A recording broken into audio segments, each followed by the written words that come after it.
Bonjour à tous. Je pense que tous les participants sont entrés. On est très très heureux de vous retrouver pour ce troisième webinaire des ERA Awards 2022 de la Fondation pour les générations futures. Alors on a de la chance cette année puisqu'on se retrouve pour différents webinaires là jusque début mai.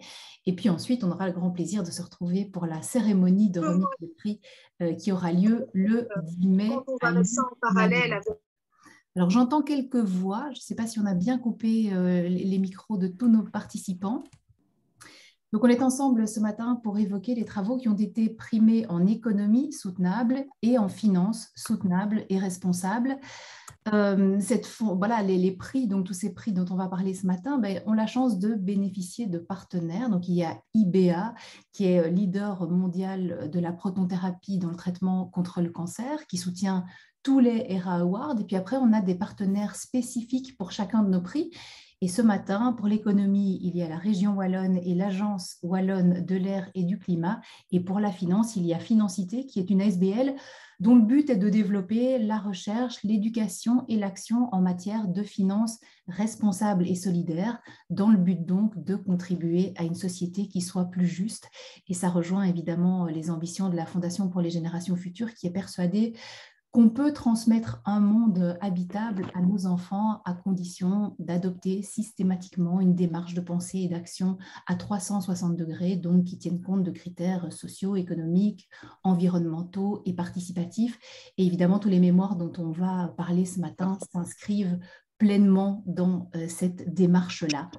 Avant d'écouter les 5 travaux qui sont présentés ce matin, quelques petites recommandations techniques. On demande à tout le monde de bien couper micro et caméra. Alors, pour la plupart d'entre vous, ils resteront coupés tout le temps. Donc, j'appellerai petit à petit les différents intervenants qui sont amenés à s'exprimer ce matin à allumer leur micro et leur caméra. Mais voilà, sinon, on les laisse couper pour être sûr que tout se déroule au mieux. Il y a 4 fonctionnalités importantes à vous présenter, même si à mon avis, vous commencez à les connaître. Il y a participants, vous voyez qu'on est 53 ce matin. En cliquant sur participants, vous voyez qui est en ligne et vous pouvez, pourquoi pas, adresser un petit mot en privé à l'un ou l'autre de ces participants. On a le petit onglet discuter ou converser. C'est là qu'on vous demandera de poser vos questions. Donc déjà, pendant les différentes présentations, vous pouvez nous adresser vos questions et je me ferai un plaisir de les relayer, bien évidemment, aux différents primés. Il y a les réactions aussi qui vous permettent de mettre un petit pouce en l'air, un petit smiley si quelque chose voilà, vous plaît particulièrement. Et alors, on vous conseille également en haut à droite de votre écran de choisir l'affichage intervenant. Comme ça vous évite d'avoir toutes les petites vignettes noires pendant les présentations. Ce sera beaucoup plus convivial. On sait qu'il y a parfois des petits soucis techniques. Alors, on a pensé à tout puisqu'il y a chaque matin une assistante technique qui est là pour vous aider en cas de besoin. Et ce matin, c'est Chloé de la Fondation pour les générations futures qui est à votre disposition. Et donc, vous la reconnaissez à FGF, assistante technique. Donc, n'hésitez pas à faire appel à elle en privé. Hein. Donc, via le chat, vous pouvez choisir de vous adresser seulement à elle en cas de problème. Voilà, j'espère que tout est clair sur le plan technique. Et nous, on est ensemble pour 1h30 environ ce matin. Il y a donc 5 travaux qui vont être présentés. Et après que chaque primé ait fait sa présentation pendant environ 3 minutes, ah oui, alors on demande voilà, à tout le monde de garder les caméras et les micros coupés. On appellera le promoteur ou la promotrice qui dira un petit mot sur ce travail et ensuite l'un de nos 2 présidents de jury. Ce matin, nous avons avec nous Jacques Craé pour l'économie et John Van Weidsberg pour la finance. Et donc, ils partageront évidemment l'avis du jury sur les travaux en question. Et ensuite, il y a un petit moment de questions-réponses, 10 minutes environ, voilà, qui sont prévues. Donc là, on vous invite, dès que vous avez des questions, à les poser via le petit onglet discuter. On va démarrer avec l'ERA Award en économie soutenable et c'est Arnaud van der Kam qui ouvre le webinaire ce matin. Bonjour Arnaud. Le temps Bonjour. que tu nous rejoignes, voilà, je te présente. Tu es le lauréat de cet ERA Award, donc en économie soutenable, pour ton mémoire qu'on peut traduire comme ceci: concevoir un système de compte carbone pour l'utilisateur final en tant qu'outil de politique climatique au sein de l'Union européenne. Tu as terminé ton master en bio-ingénieur à la faculté des bio-ingénieurs de l'UC Louvain, c'était en juin 2021, et tu es actuellement chercheur au ELI, qui est le Earth and Life Institute de l'UC Louvain. Tu as eu une promotrice et un promoteur qui sont avec nous ce matin. Il y a Goedele van den Broek, qui est professeur en économie agricole au ELI de l'UC Louvain, et Ignace Adam, qui est chercheur au ELI et professeur invité à la faculté des bio-ingénieurs, toujours de l'UC Louvain, évidemment. Alors Arnaud, est-ce que tu veux bien allumer ta caméra, parce que ce serait chouette de te voir. Pour l'instant, on te voit sur un vélo. J'ai l'impression que... tout à fait. Est-ce que quelqu'un d'autre voit Arnaud? C'est peut-être que moi qui ai un petit souci, hein, mais pour l'instant, normalement, ça devrait être possible très bientôt. Ok. Je ne sais pas pourquoi j'ai un petit souci. Excusez-moi. Non, pas de problème. Voilà, alors je ne sais pas, Chloé, si je ne sais pas si quelqu'un peut autoriser pour activer la vidéo Arnaud. Je ne sais pas si on peut l'aider. Parce que tout à l'heure, ça marchait. Mais oui, on t'a vu. Je confirme. Ah, voilà, c'est en train de changer. Voilà, super. Bon, ben, Arnaud, si tu es prêt, je m'efface pour 3 minutes et à tout de suite.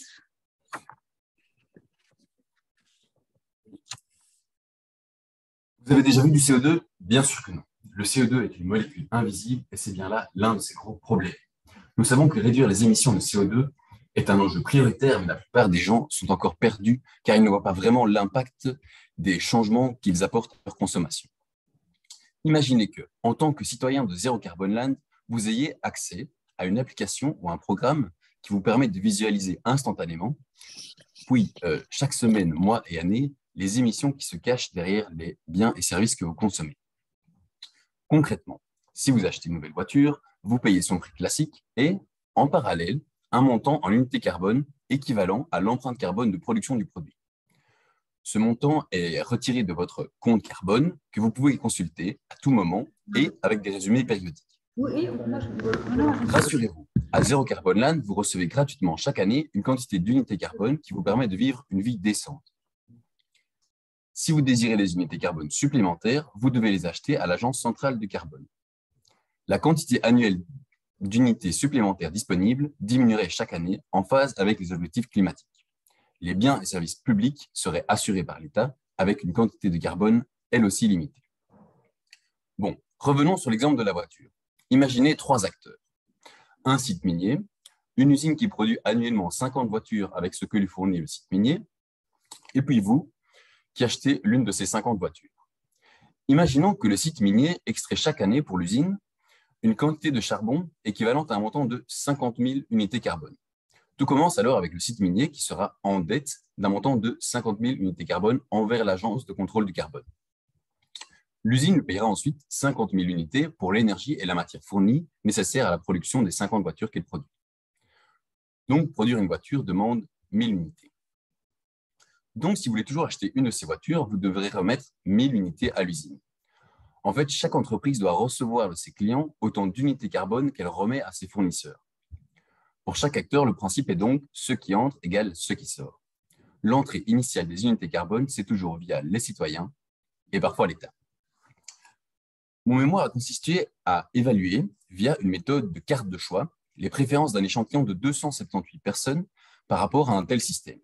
Il en est ressorti une plus grande acceptabilité chez les jeunes, une préférence pour un prix du carbone encadré ou fixé par les experts, une préférence pour que le système soit associé à des conseils personnalisés pour réduire ses dépenses carbone, et enfin, une préférence pour faire payer plus cher les unités carbone au-delà de certains seuils d'émissions individuelles. Et cette demande émane des citoyens les moins émetteurs. En conclusion, ce système pourrait paraître un peu lourd, car il demande que chaque entreprise tienne une comptabilité des unités carbone, tout comme on tient aujourd'hui une comptabilité financière. Par contre, les unités carbone, c'est l'une des rares opportunités de conserver un maximum de liberté de choix individuelle tout en préservant le climat. C'est aussi un système particulièrement mobilisateur parce qu'il donne à tous les acteurs une bonne visibilité sur l'impact carbone de leurs actions. Merci pour votre écoute. Merci beaucoup, merci à toi Arnaud. Et on sent qu'il y a des questions qui vont venir pour en savoir un petit peu plus sur ce projet, ce mémoire. Donc n'hésitez pas déjà à poser vos questions à Arnaud via l'onglet Discuter. Alors je le disais, tu as eu une promotrice et un promoteur pour ce travail. Et Goedele van den Broek nous dit que c'est Ignace Adam qui va prendre la parole ce matin. Bonjour à vous. N'hésitez pas à nous rejoindre avec votre micro et votre caméra. Voilà. Alors, quel a été l'apport scientifique et sociétale du mémoire d'Arnaud, à vos yeux? Alors, il y a plusieurs apports. Je vais focaliser sur un apport. C'est que donc un compte carbone, c'est un levier pour modifier des comportements individuels. Pour faire simple, Arnaud l'a très bien expliqué, et il pourrait compléter le système actuel qu'on a, qui fonctionne avec les entreprises. Mais la question qui se pose, c'est celle de la méthodologie qu'il faut utiliser pour évaluer l'acceptabilité de ce type d'outil. On n'en connaît pas l'acceptabilité sociale. Et un des apports d'Arnaud, du travail d'Arnaud, a consisté à se demander quelle méthodologie on pouvait mettre en place pour véritablement pouvoir interroger efficacement nos concitoyens et montrer ce qu'ils sont prêts à accepter en termes d'équité. Donc, ils vont juger cet outil à partir de considérations d'équité. Et ce que Arnaud montre, c'est à quelles conditions cet outil pourrait être jugé comme acceptable et être utilisé de façon efficace par nos concitoyens. Si l'outil n'est pas socialement acceptable, il ne sera pas efficace. Les politiques climatiques ne seront pas efficaces et donc on va rater des occasions de réduire nos émissions et de résorber une partie de notre retard dans la course contre la montre pour le changement climatique. Merci beaucoup, merci Ignace Adam. Goedele, voilà, je pense que vous ne teniez pas spécialement à ajouter quelque chose, mais si c'était le cas, c'est le moment ou jamais. Si ce n'est pas le cas, je me tourne à présent vers le président du jury en économie soutenable, Jacques Craet. Bonjour. Bonjour. Bonjour. Alors, je vous entends un petit peu mal, mais je vais vous présenter. Vous êtes ingénieur civil en génie chimique de formation, CEO de Cosucra, entreprise alimentaire wallonne qui produit des ingrédients santé issus de la chicorée et du pois. Et vous avez également exercé la fonction de président de l'Union wallonne des entreprises entre 2018 et 2021. Alors, mon cher Jacques, qu'est-ce que le jury a particulièrement apprécié dans ce mémoire d'Arnaud ? Voilà, je parle, mais je ne peux pas activer ma vidéo dans la mesure où l'animateur me l'a arrêté. Ah zut, est-ce qu'on peut aider? Voilà, je peux y aller maintenant. Voilà, bonjour tout le monde. Bonjour. Mais, je pense que le travail d'Arnaud, en ceci, le jury a trouvé qu'il était original en ceci que imposer des comptes carbone peut être assimilé à de l'écologie punitive. Or, c'est un sujet complexe et je pense qu'il a pris une approche très originale via son application. Et donc, il a comparé économiquement un cadre gouvernemental par rapport à une individualisation de chacun des consommations individuelles. Et là, il a fait un super travail de description très claire des enjeux. L'accessibilité de son travail est assez remarquable. Et tout en sachant que le sujet est assez complexe, déjà son explication ici, il a dû donner beaucoup de pédagogie pour arriver à montrer comment ça fonctionnait. Et finalement, le jury a trouvé que son analyse des réponses des différentes classes de personnes donnait un éclairage très particulier qui pouvait être utilisé politiquement pour développer son travail. Donc, on a vraiment été trouver ce travail, comme je l'ai dit, original et pertinent. Merci à vous, Jacques Craet et Arnaud. Tu es donc le lauréat, hein, je ne sais pas si je l'ai précisé tout à l'heure, mais le lauréat de cette ERA Award en économie soutenable. Alors, je vois qu'il y a déjà des questions qui te sont adressées. C'est Patrick qui nous dit merci pour cet apport qui me paraît très utile. Ma seule question porte sur l'analyse économique et financière qui devrait idéalement accompagner un tel modèle. Cette analyse a-t-elle été menée dans le cadre de ce travail ou dans un autre cadre ? Je vais répondre de la manière dont je comprends la question. Ouais. Mais donc, il y a effectivement, enfin pour tout nouveau système, il y a toujours la question du coût d'un système, du coût d'une politique. Et voilà, c'est quelque chose qui n'entrait pas vraiment dans le cadre de mon mémoire et qui serait super intéressant d'explorer, tout à fait. Voilà, que j'ai pu un peu aborder dans mon mémoire en disant il y a telle étude qui a fait une analyse un peu des différents coûts d'un tel système. Et en fait, en gros, si je dois donner un peu une première réponse par rapport à ça, c'est que ce seraient des coûts qui seraient plus élevés que des politiques classiques, parce que ça demande un système un peu plus complexe. Mais ce qu'on voit aussi, c'est qu'avec des avancées technologiques, on pourrait réduire ces coûts aussi, quoi. Voilà. Donc, ce serait plus cher, mais pour peut-être faire plus. Voilà.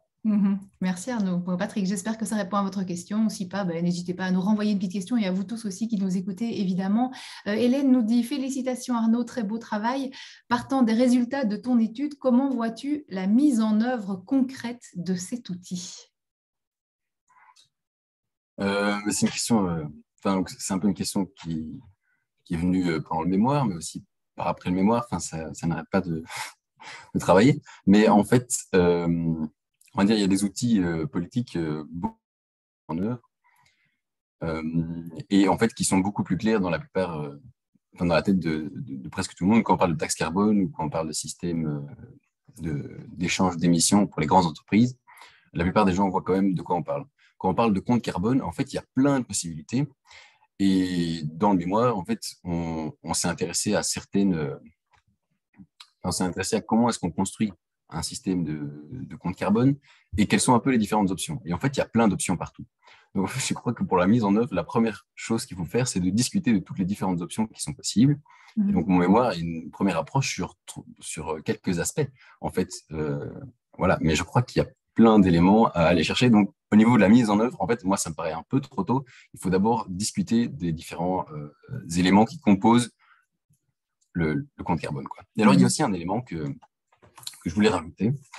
J'aurais bien aimé l'avoir dans ma présentation aussi, mais c'est en fait, j'ai parlé de zéro carbone land. En fait, zéro carbone land, ça pourrait être n'importe quel pays. En fait, au niveau des perspectives, il me semble que dans le contexte de l'Union européenne, qui est le cadre que j'ai étudié dans mon mémoire, attendre que les différents pouvoirs se mettent d'accord sur la mise en place pratique, ça pourrait prendre beaucoup de temps, voire trop de temps. Mais par contre, pour des pays qui ont un système unitaire de décision et qui n'ont encore quasiment rien commencé, alors on peut penser par exemple aux États-Unis ou à l'Australie, c'est des exemples comme ça, le système pourrait être assez efficace pour rattraper leur retard, par exemple. Enfin, voilà. S'il fallait se concentrer quelque part, je dirais que c'est là. Bien que ça a été hyper intéressant de réfléchir à ce système-là aussi pour l'Union européenne. Mais voilà, ça demande beaucoup plus, vu qu'il y a plein d'éléments sur lesquels il faut se mettre d'accord, ça peut prendre du temps. Voilà, c'est ça que je veux prévenir les gens qui s'intéressent à cette thématique. Ok. Alors Sven nous dit merci pour cette présentation et bravo pour ce travail. Comment estimer le nombre minimum d'unités carbone données aux citoyens pour mener une vie décente tout en étant dans les limites de la régénération de la biosphère? Or, n'est-ce pas ce nombre qui sera un des facteurs déterminants de l'accessibilité sociale? Trop peu égale trop de sobriété égale rejet des plus riches qui sont ceux qui polluent le plus, comme tu le précisais aussi. Oui.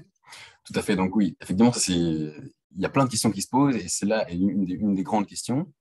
Et en fait, dans le mémoire que j'ai présenté, on a fait le choix de dire, voilà, ce serait tel montant, et puis après de voir d'autres options que les gens préfèrent par rapport à cette base-là, on va dire.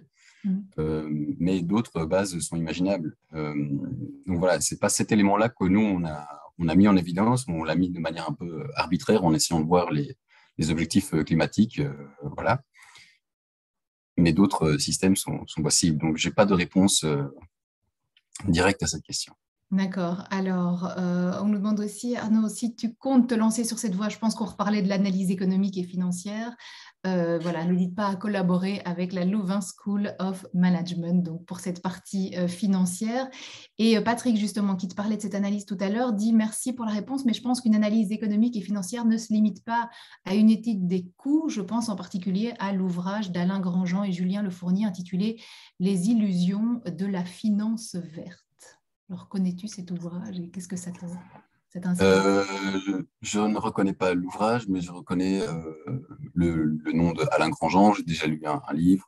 Il y a aussi, oui, enfin, mais je ne sais pas exactement à quoi fait allusion le commentaire, mais moi je disais, enfin, j'ai déjà lu des livres d'Alain Grandjean qui réfléchit à aussi comment fonctionne le système financier et comment est-ce qu'on finance, enfin comment fonctionne aussi la banque centrale en Europe, mais aussi d'autres banques centrales et en fait comment est-ce qu'on peut financer des politiques climatiques.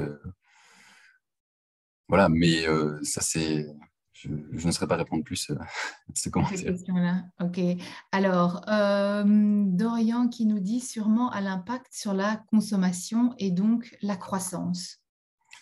Effectivement, et c'est ça, enfin d'office qui aura un impact quelque part. Mais si vous voulez, moi j'aime bien dire que la transition qu'on doit opérer pour le changement climatique, en fait, il y a des choses qui vont croître et il y a des choses qui vont décroître. Sûrement que, enfin, par exemple, enfin, peut-être que le secteur des transports en commun va croître un petit peu et que d'autres secteurs vont décroître. Donc, il y a des choses qui vont bouger un peu dans tous les sens. Au niveau global, en termes de PIB, peut-être que ça va décroître, peut-être que ça va croître. Ça, je ne sais pas. Et en fait, il y a peut-être, enfin,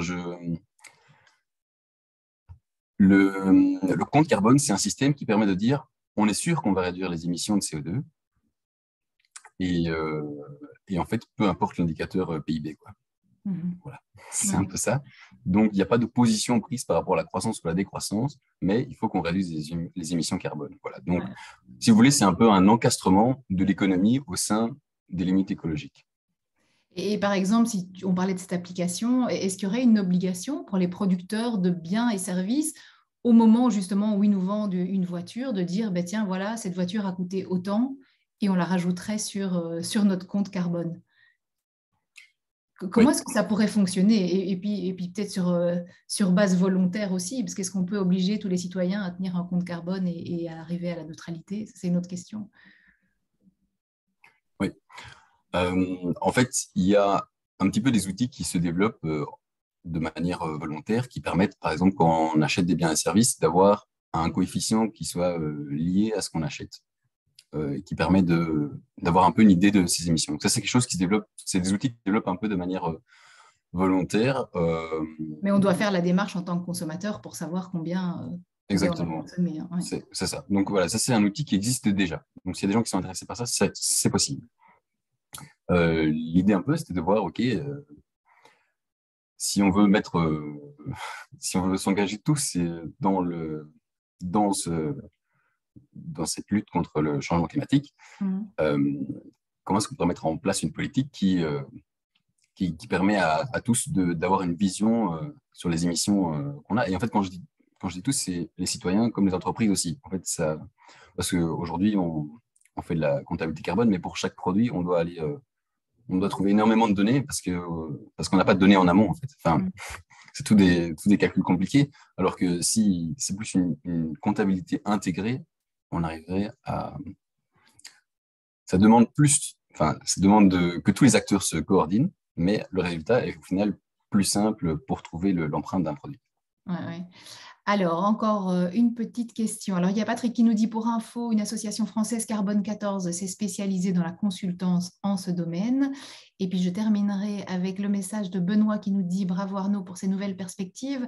Si l'on est au stade des discussions sur les méthodes, penses-tu que ce modèle déjà complexe pourrait être réfléchi à l'échelle d'un compte planétaire, Global Footprint, plutôt qu'un simple compte carbone, permettant ainsi de sortir d'une focalisation sur le seul CO2, mais en rajoutant une complexité sans doute problématique et ouvrant les citoyens aux autres limites écologiques? Ouais.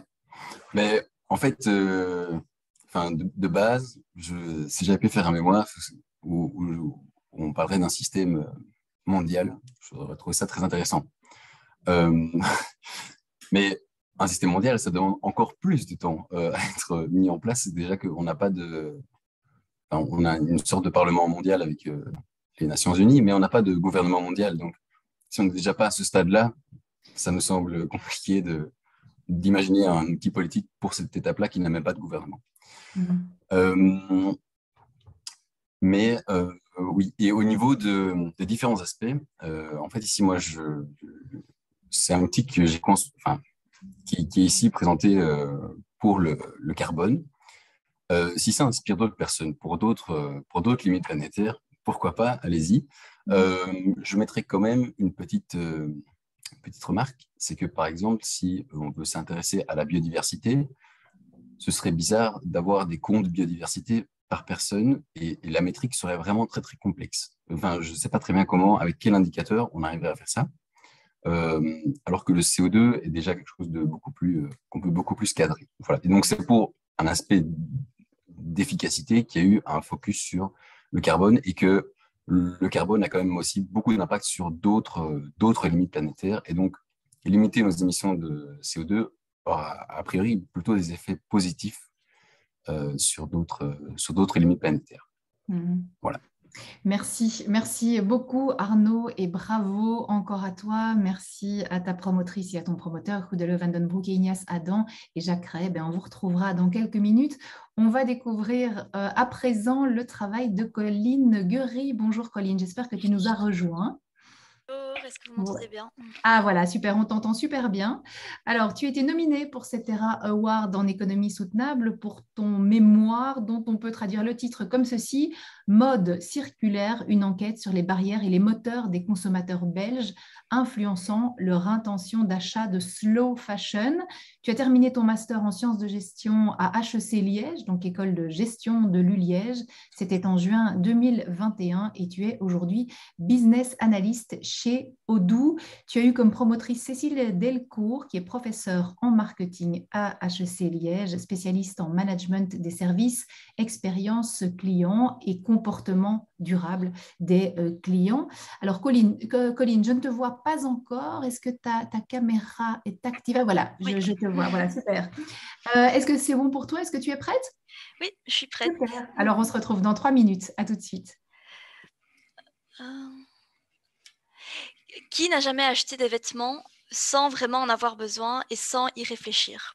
C'est exactement ce à quoi la fast fashion, avec des enseignes bien connues comme Zara ou H&M, essaye de nous incite. Étant donné que les vêtements font partie vraiment intégrante de notre vie, mon mémoire s'est donc intéressé à une alternative à cette manière de consommer la mode. Et cette alternative est donc appelée la slow fashion. Mais qu'est-ce que la slow fashion?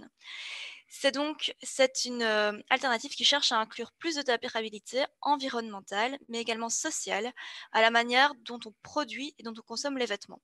Comment?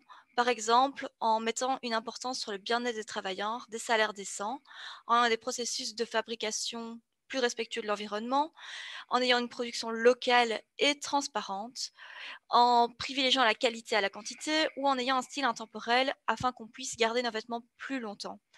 Au niveau du consommateur, la slow fashion prône vraiment que le consommateur devienne un consommateur et réfléchisse à sa consommation de vêtements. Au final, la slow fashion est plus une philosophie, d'une manière de produire et de consommer qu'un produit. Donc, comme le titre le disait, le focus de ce mémoire était sur les consommateurs et ses motivations et ses barrières à adopter la slow fashion, car le consommateur a vraiment un rôle important à jouer dans cette transition. J'ai donc, grâce à un questionnaire, analysé 5 potentielles motivations et 4 potentielles barrières à cette intention d'achat de slow fashion pour les consommateurs belges francophones. Alors, vous vous demandez sûrement, mais quels sont les résultats? Au final, 3 motivations ont été trouvées comme ayant un impact significatif sur cette intention d'achat chez les consommateurs. Premièrement, on peut retrouver des vêtements de qualité et un style intemporel, ce qui est en soi vraiment un des plus importants, une des plus importantes caractéristiques de la slow fashion. Donc cette qualité et ce style permettent aussi des économies financières, car il faut racheter des vêtements moins longtemps, par exemple. La chaîne d'approvisionnement, donc la production qui est locale et transparente. Par exemple, une production chez nous en Europe, vraiment savoir de où viennent nos vêtements et pouvoir tracer la provenance. Et la troisième motivation, ce sont des aspects plus psychologiques et sociaux.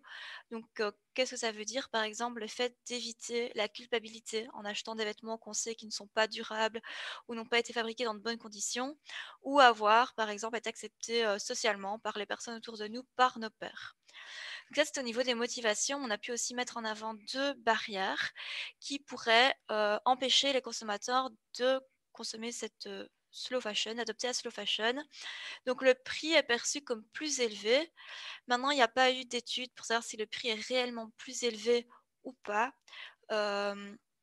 Ou si au final on peut avoir un avantage quand même économique si on achète moins mais de meilleure qualité même si c'est plus cher.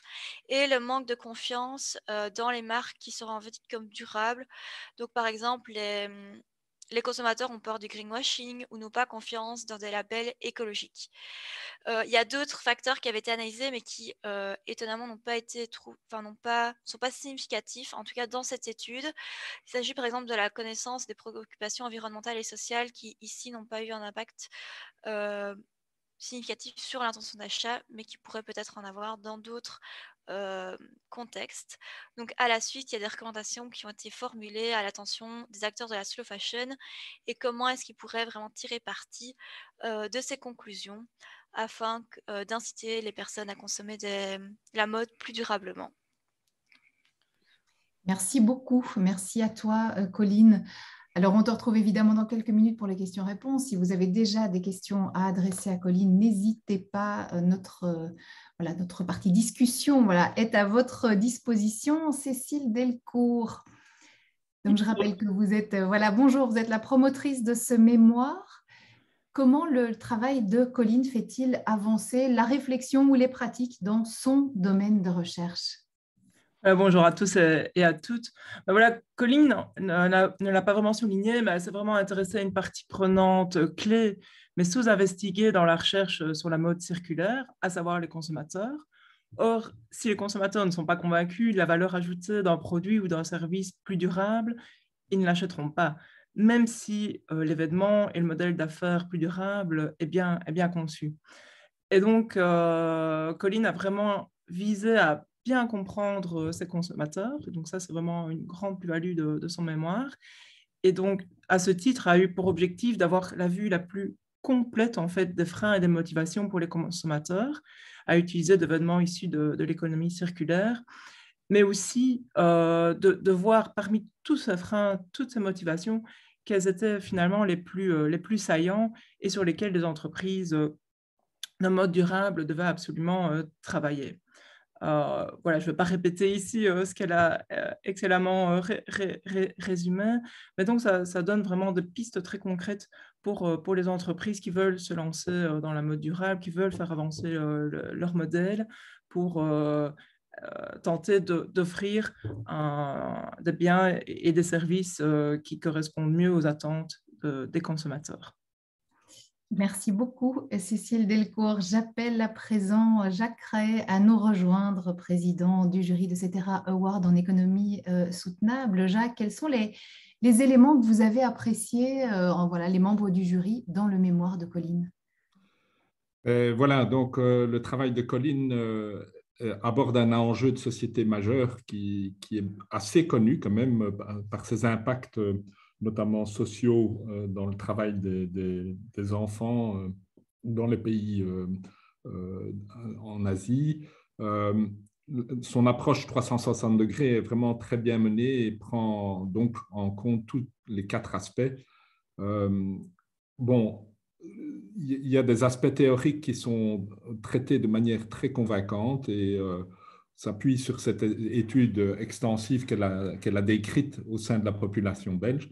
Donc là, on trouve que c'est un travail extrêmement intéressant et utile dans cette problématique. Après ça, il y a évidemment encore beaucoup à investiguer et on se disait on pourrait encore aller un peu plus loin dans des dimensions plus larges et plus complètes que la population belge, et notamment avec cette dimension internationale qui touche fort la fast fashion. Mais d'une manière très générale, ce travail est vraiment convaincant. Merci beaucoup, Jacques Ray. On vous retrouvera encore une fois dans quelques minutes. On va passer aux questions-réponses. Donc, n'hésitez pas à nous adresser vos questions pour Colline. Je les relayerai avec grand plaisir. Et il y a déjà une question pour toi, Colline. Hélène nous dit merci, belle étude, Colline. Selon toi, que pourrait-on mettre en œuvre pour aller au-delà des barrières significatives? Évidemment, ça c'est la question la plus importante, également la plus compliquée à laquelle on peut répondre. Je pense qu'au niveau du prix, on a vu que le prix était perçu comme plus élevé, mais qu'il y a besoin de plus de recherche derrière afin de voir si c'est réellement plus élevé ou non avant de pouvoir mettre quelque chose en place, et pouvoir analyser vraiment est-ce que le fait d'acheter peut-être moins de vêtements, même qui seraient réellement plus élevés, pourrait ne pas avoir un impact positif. Et je crois que c'est toujours important de communiquer aux consommateurs à ce niveau-là, les bénéfices vraiment personnels que eux pourraient en retirer et pas uniquement des bénéfices qui sont externes à eux, comme par exemple le travail des enfants, comme Monsieur Cray disait, qui peut être perçu comme plus éloigné de nous. Donc à ce niveau-là, vraiment, les bénéfices personnels et qu'une étude pour ça voilà, plus approfondie est nécessaire. Au niveau de la transparence, on voit qu'il y a des entreprises qui ont déjà essayé de mettre en place, on va dire le manque de, de confiance, c'est aussi lié beaucoup à la transparence, je pense. Donc, on voit qu'il y a déjà beaucoup d'entreprises qui ont essayé, des entreprises de slow fashion qui essaient de mettre en place des processus plus transparents.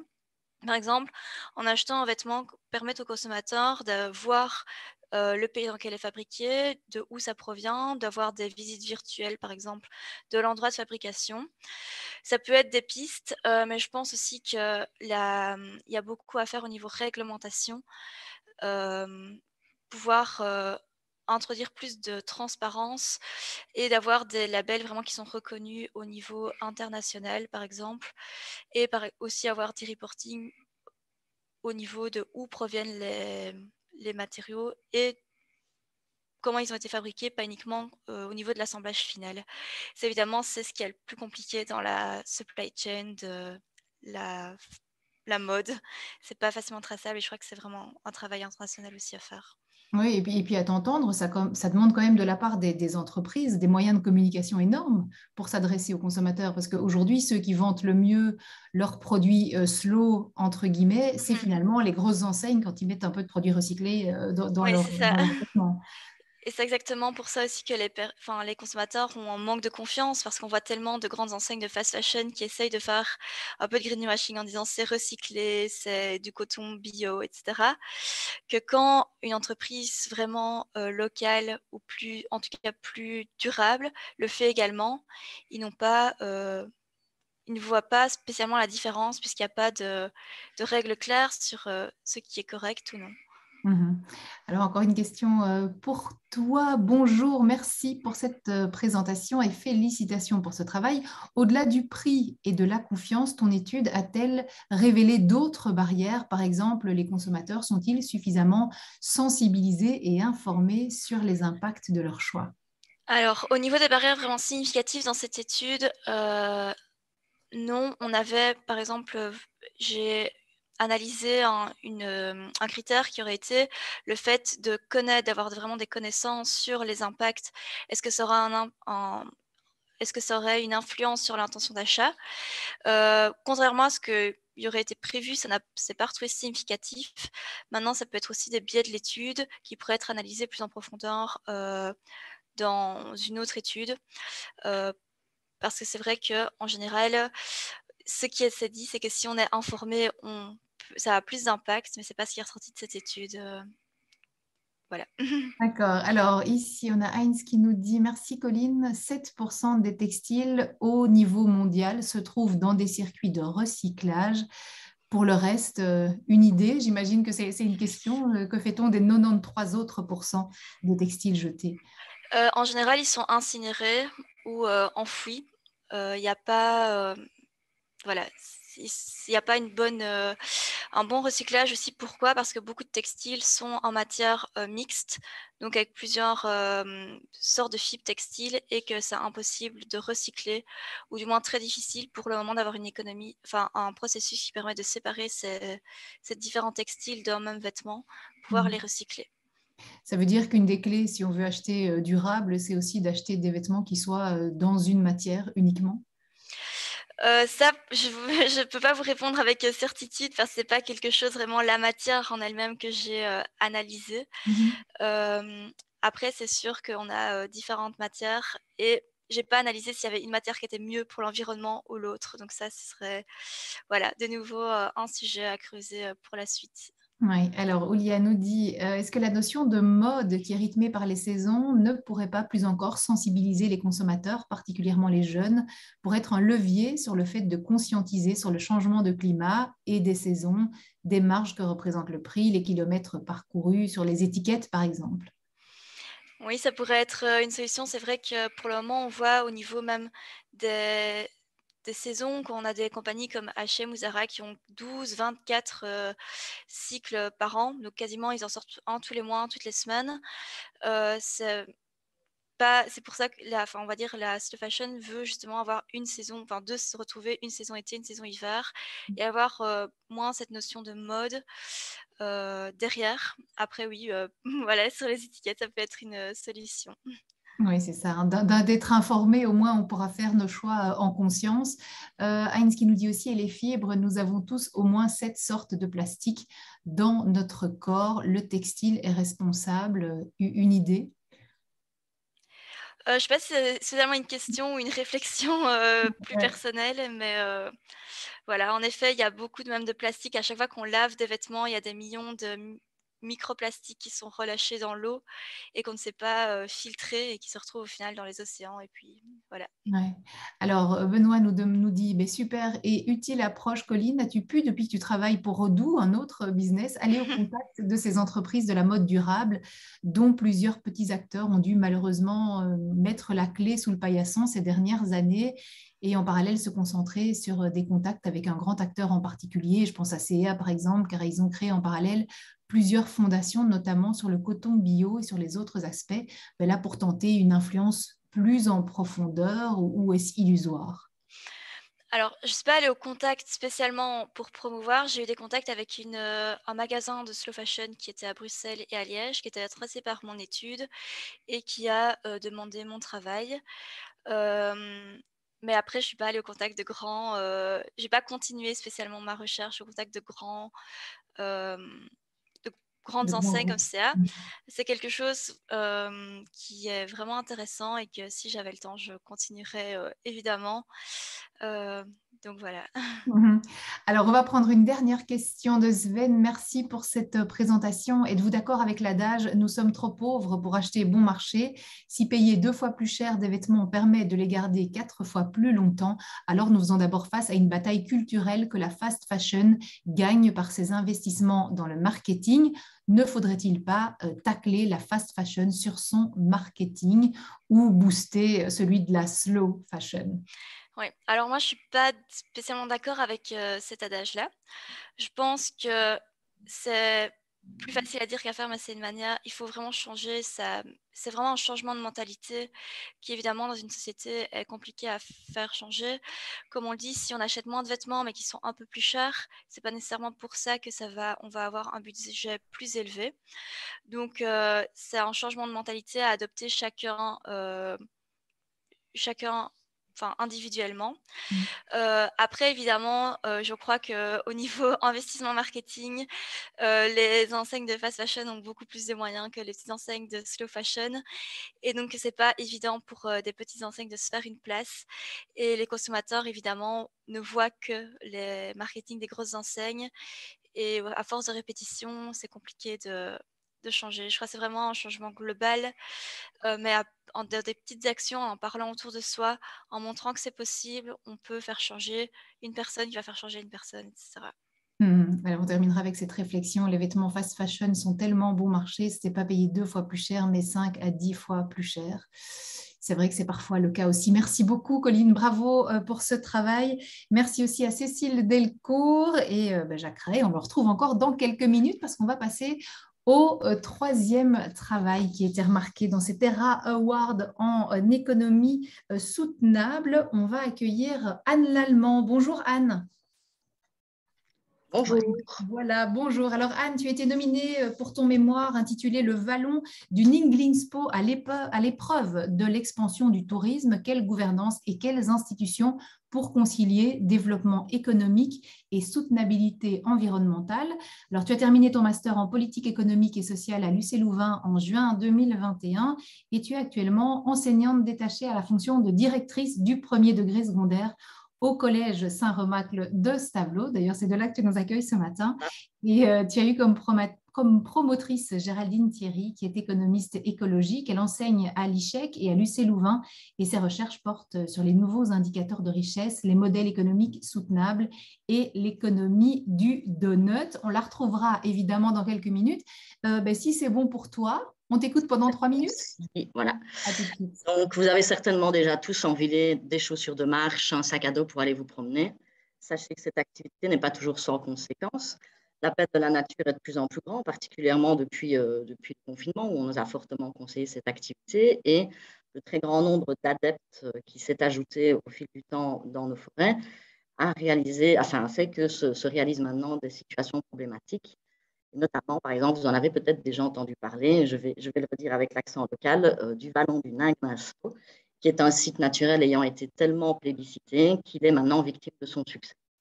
Donc, dans mon mémoire, j'ai décidé de m'intéresser à ce site-là en particulier. Il est situé à Éouaille. C'est un petit joyau naturel avec des caractéristiques hydrogéologiques très rares, qui en font d'ailleurs un site classé au patrimoine immobilier exceptionnel de la région wallonne. Mais malheureusement, depuis quelques temps, son équilibre, l'équilibre qui existait entre l'activité touristique récréative et la préservation de l'environnement est rompu. Cet équilibre qui a été rompu, on peut parler, si on utilise les termes d'Elinor Ostrom, de ce qu'on appelle un dilemme social. C'est-à-dire que les comportements individualistes qui ont été mis en œuvre parce que chacun cherche à maximiser ses intérêts conduisent à un résultat sous-optimal pour l'ensemble des usagers. Donc, moi, j'ai pu relever, grâce à mes analyses, toute une série de problèmes très multiples et variés. Des problèmes de déchets, des problèmes de mobilité locale, des problèmes de nuisances sonores et visuelles pour les riverains. Et donc, ça a mis au défi les autorités locales de ma commune de parvenir à concilier à nouveau le développement économique qui repose en partie sur ce tourisme avec la préservation et la soutenabilité de cet environnement. Du coup, pour mener à bien ma recherche, j'ai utilisé de multiples méthodes participatives qui sont détaillées là en dessous de la slide. J'ai commencé par mener une vingtaine d'entretiens avec différents acteurs qui ont été ensuite synthétisés et ajoutés à toutes mes autres recherches dans une analyse institutionnelle basée sur les travaux d'Elinor Ostrom et qui permettent de mettre en exergue les leviers d'action. Et puis, j'ai convié à nouveau ces participants, ces personnes que j'avais entretenues à un focus group dans lequel ils ont pu débattre de 4 scénarios que j'avais rédigés. Et ça avait pour objectif de confronter les points de vue, de mettre en avant, de définir les futurs souhaitables ou qui ne le sont pas, les objectifs à poursuivre et les limites de mes scénarios. Et donc, en m'inspirant des travaux d'Elinor Ostrom tout au long de ma recherche, j'ai pu découvrir, mettre en évidence que des solutions autres que celles qu'on prône habituellement en économie sont possibles. On n'est pas toujours obligé de fermer, de privatiser. Il existe des solutions probablement bien meilleures et plus optimales pour gérer ces ressources naturelles qui pourraient s'appliquer à des sites touristiques. Ça aussi, grâce à cette recherche, j'ai pu montrer à quel point la participation avait un intérêt, la participation d'un plus grand nombre d'acteurs, parce que ça permet vraiment de varier les critères de décision et de prendre en compte les tiers absents, tels que la nature et les générations futures. Maintenant, en conclusion, évidemment, le cheminement n'est pas terminé. Hein, c'est un travail très énergivore et très long. Les réflexions doivent être poursuivies pour qu'on puisse un jour peut-être parvenir à construire des solutions innovantes et complexes qui permettront de régler cette problématique de surfréquentation des sites touristiques naturels. Merci beaucoup, Anne. On se retrouve dans quelques minutes pour les questions-réponses. Je vous invite déjà à poser vos questions, Anne, via l'onglet discussion. On accueille ta promotrice, Géraldine. Bonjour, Géraldine. Bonjour. Alors, comment le mémoire d'Anne participe à construire un monde soutenable ? Bon, mais en fait, son apport, il est multidimensionnel. D'abord, je pense par la démarche, par les choix théoriques qu'a fait Anne et qu'elle a évoqué dans sa présentation. Elle a vraiment fait montre d'une capacité assez hors du commun à s'approprier des littératures foisonnantes et complexes, puisqu'on l'a vu, son cadre analytique repose sur la théorie des communs qui part de l'hypothèse finalement que les acteurs sont collectivement capables de s'organiser et de préserver leurs ressources. Elle a aussi mis en œuvre une méthodologie qui s'inscrit dans les méthodes participatives de l'économie écologique, et elle l'a évoqué, une méthodologie par scénario. Et ce faisant, elle a vraiment construit, me semble, une véritable arène pour échanger ou pour faire échanger des parties prenantes quand tu as des problèmes d'une nature extrêmement complexe parce que multidimensionnelle. Et elle est parvenue aussi je trouve en tout cas que son travail a contribué à rappeler ou même à faire prendre conscience pour certaines des parties prenantes qui ont participé à sa recherche de la richesse de ce site naturel, des enjeux et de l'importance de sa préservation par un ensemble de vidéos parce que ce qu'elle n'a pas dit, c'est qu'elle a fait des choses extrêmement pédagogiques en fait. Et donc, ça, c'est vraiment un grand apport. Je pense que dans ce travail, ce qui fait qu'Anne a contribué à cette soutenabilité, c'est qu'elle a été une véritable... Elle a vraiment, je veux dire, endossé la posture d'une chercheuse engagée pour la soutenabilité. Elle a fourni aux acteurs d'une controverse les outils de compréhension d'un problème complexe, et ça requérait quand même de grandes capacités analytiques, mais elle a aussi fourni un cadre qui était propice à l'évolution de ce débat, à la clarification et peut-être, espérons-le, ça on le verra dans le futur, à sa résolution. Et donc, en ce sens, unanimement dans son jury, on a vraiment souligné son gros potentiel d'impact, que ce soit un impact politique ou un impact environnemental. Et pour ça, je tiens vraiment à lui réitérer mes félicitations. Merci à vous, Géraldine Thierry.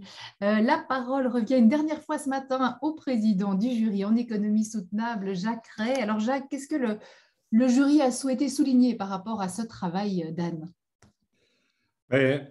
Anne a fait un travail surprenant qui a surpris un peu le jury parce qu'on se demandait un petit peu la vallée du Lunin, Glasgow, qu'est-ce que c'est, etc. Et à la fois interpellant parce que c'est en fait l'approche de notre rapport à la nature qui est abordée, et elle l'a abordée avec une théorie qui est assez connue, mais quand même assez difficile à saisir, la théorie d'Elinor Ostrom. Et donc, ce fameux dilemme social, ça nous remet dans la gouvernance économique des ressources communes. Et dans ce cas précis, on voit bien qu'on peut en tirer des enseignements, et surtout par les méthodes qu'elle a utilisées. Donc là, finalement, ce travail, on l'a trouvé très original et particulièrement bienvenu par ses méthodologies. Et donc, vous l'aurez compris, en fait, s'il y avait eu un prix coup de cœur, c'était celui-là. Merci. Merci beaucoup, Jacques Ray, d'avoir été des nôtres ce matin et rester seulement pour la finance, hein, bien entendu, même si on ne vous entendra plus. On va passer à vos questions. Et Hélène, évidemment, pose une question qu'on se pose tous. Elle nous dit, félicitations, Anne, très beau sujet. Pourriez-vous nous donner des exemples de solutions possibles à mettre en place? Ça, c'est un peu compliqué, même si en fait, il y a des possibilités probablement en s'inspirant. En tout cas, moi, j'ai essayé d'inciter vraiment les autorités communales à s'inspirer de modèles de parcs naturels, par exemple. Mais souvent, la difficulté, c'est que ce sont des grands endroits qui permettent alors, avec l'investissement qu'on va faire, de rentabiliser via le nombre de visiteurs, d'investir dans du personnel qui va surveiller, dans des structures de personnes qui pourraient accompagner en éducation permanente et à l'environnement. Et ici, la grosse difficulté qui a été vraiment souvent soulignée de la part des autorités communales, c'est la petitesse du lieu, parce que finalement, c'est un petit ballon, une balade de 6 km, qui demanderait qu'on investisse, qu'on ait beaucoup de personnel et qu'on ait une structure autour, parce qu'on n'est pas en train de dire qu'il faut absolument faire payer, etc., mais de gens qui font de la sensibilisation, de la prévention, qui vont être un peu plus aussi alertes quand il se passe des choses. Et pour pouvoir, dans notre cas en Belgique, d'après les recherches que j'ai faites, et je n'ai pas pu tout explorer non plus, pour pouvoir être finançable, il faut faire appel à des projets souvent en éducation à l'environnement ou à des projets, bon, il vient d'en avoir un avec la ministre Tellier de parcs naturels, mais c'est des parcs qui nécessitaient des dizaines d'hectares, voire des centaines, et là, on n'a pas la surface, à moins alors de prendre en considération des ensembles plus grands. Mais il y a des exemples peut-être qu'on peut imiter un peu. Moi, j'avais un peu cherché sur une SBL qui s'appelle les découvertes de Complain à Comblain-au-Pont et il s'occupe des grottes, des extérieurs, du mur géologique. Et là, du coup, il y a un peu de personnel, mais l'objectif n'est pas tout à fait le même. Alors, Patrick nous dit grand merci pour ce beau travail. Il me paraît en outre reprendre un élément essentiel de la théorie des communs, celui de commun délibératif, cher à Gaël Giraud, une autre pointure dans l'analyse des communs. Oui, je ne connais pas du tout, à part le nom commun délibératif, mais l'auteur, non. Ok, alors on va passer à la question de Chloé. Félicitations Anne, quel travail impressionnant en sachant que tu travaillais en parallèle. Tu donnes une belle image des adultes en reprise d'études. Je suis intéressée de comprendre comment les acteurs politiques ont réagi à cette démarche. Se sont-ils mis au même niveau que les autres acteurs? Ont-ils récupéré l'action et la démarche a-t-elle perduré dans des pratiques participatives? Alors, là, il y a plusieurs questions.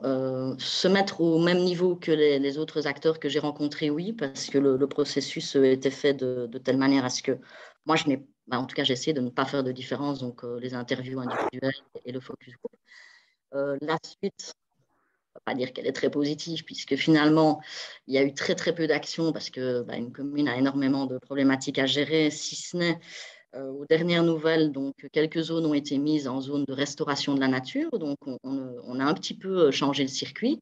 Une étude est commandée au niveau naturel, mais ça fait plus d'1 an. Donc, les résultats ne sont pas encore arrivés.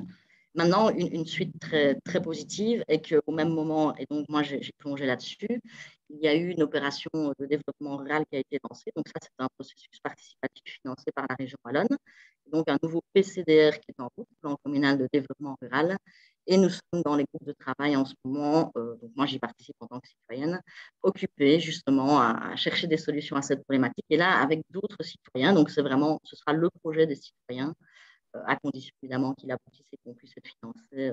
Et on part vers cette optique un peu d'ASBL qui encadrerait les lieux et d'une structure qui serait commune pour accueillir le visiteur un peu plus de manière optimale. Alors, Benoît nous dit passionnant et bravo Anne pour cette approche analytique, pédagogique et délibérative des communs. Tu peux donner quelques éléments qui ont émergé concrètement pour ceux qui n'ont pas lu le mémoire? Des éléments… Des citoyens. Par exemple, il y avait en termes de constats qu'on pouvait faire sur le terrain, c'est vraiment une fréquentation accrue qui faisait même que les gens qui venaient étaient très déçus. Je me suis mis régulièrement à l'entrée de cette balade pendant les congés pour discuter avec les gens. Il y avait vraiment une publicité surfaite. On a entendu tout et son contraire dans les radios, les TV. On a un vrai problème aussi qui, là, ne relève pas du tout des autorités locales, mais qui est sur la façon dont on présente les choses dès qu'un endroit est un peu connu. Au niveau touristique, on va avoir une répétition et une répétition accentuée. Et donc, si vous cherchez à aller vous promener et vous vous êtes abonné à quelques pages Facebook ou vous regardez un article dans une revue, vous verrez toujours les 5-10 meilleures balades à faire et ce sera toujours les mêmes. Hein. Le Nanglinspå, la Fagne, et c'est pour ça que ces sites trop plébiscités probablement sont touchés. Et alors, un public différent d'avant aussi, hein, c'est une très bonne chose de pratiquer la randonnée. Mais moi, j'ai pu voir là des gens qui venaient en tongs et en essuie parce qu'ils avaient entendu les bains magiques du Nanglinspå. Il s'agit de petites cuvettes dans la roche qui font 1 mètre de large et 30 cm de profondeur. Et ils espéraient y trouver des piscines naturelles parce qu'on avait dit dans un reportage des piscines naturelles. Donc, il y a tout cet aspect-là. Et puis, des gens qui, à la recherche évidemment de lieux sympas pour s'installer en été quand il fait chaud, viennent avec un frigo-box, un peu de musique, des bouteilles d'alcool et s'installent au bord de l'eau, comme si on était au bord de la plage ou d'un lac récréatif. Donc, ça, ce sont des choses qui ont fortement changé ces dernières années. Et alors, au niveau des citoyens locaux, un ras-le-bol, des problèmes de mobilité locale. On s'est retrouvé avec plus de 800 voitures garées sur une route à proximité des lieux qui empêcherait même un camion de pompiers d'intervenir dans une habitation s'il fallait. Des gens qui retrouvent des déchets chez eux, des gens installés sur leur terrasse pour pique-nique. Enfin, ça, c'était un peu le gros déclencheur durant l'été 2019 et durant l'été 2020 aussi. Je ne sais pas si j'ai répondu à la question. On l'espère. Si ce n'est pas le cas, il ne faut pas hésiter à nous le dire. Et on a parfois l'impression aussi qu'il y a des choses assez simples à mettre en place, des balisages des chemins, parfois des troncs d'arbres qui délimitent un peu les lieux et des poubelles, parce que très sincèrement, c'est tout bête, mais les poubelles ont tendance à disparaître et parfois on a beau avoir envie. Les poubelles, là, sont présentes, mais surchargées tellement l'affluence était massive. Donc ça aussi, c'était un problème. On a des ouvriers comme nous qui passent 2 fois par jour et c'est insuffisant parce que le nombre de visiteurs est parfois exponentiel. On s'est retrouvé avec des 3000 visiteurs par jour. Waouh! Et cet endroit. D'accord. Et donc, toi, là, tu continues à participer à un panel citoyen. Est-ce qu'il y a d'autres choses que tu envisages de faire pour poursuivre ce mémoire? Je suis devenue directrice, mais quand j'étais Oui. enseignante, je travaillais vraiment sur aussi une forme d'éducation, de prévention à l'environnement, et je crois que c'est nécessaire.